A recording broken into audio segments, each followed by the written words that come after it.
पदवीधर शिक्षक निवडणुकीच्या अनुषंगाने विविध राजकीय पक्षांच्या प्रतिनिधींची बैठक.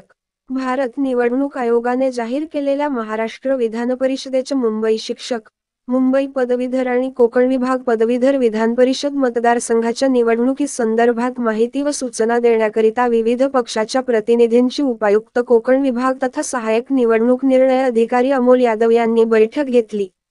या बैठकीस उपायुक्त करमणूक संजीव पालांडे, कोकण विभागीय माहिती उपसंचालक डॉक्टर गणेश मुळे तसेच भारतीय जनता पक्ष, शिवसेना उद्धव बाळासाहेब ठाकरे गट, शेतकरी कामगार पक्ष, जनता दल, बहुजन समाजवादी पार्टी, महाराष्ट्र नवनिर्माण सेना अशा विविध पक्षाचे प्रतिनिधी आदी उपस्थित होते.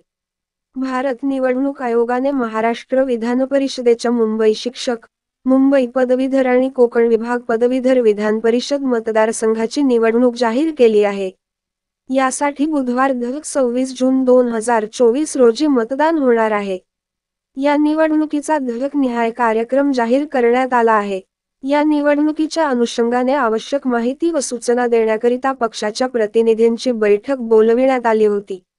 या बैठकीत उपायुक्त कोकण विभाग तथा सहाय्यक निवडणूक निर्णय अधिकारी अमोल यादव यांनी उपस्थित राजकीय पक्षाच्या प्रतिनिधींना निवडणूक कार्यक्रमासंदर्भात माहिती दिली.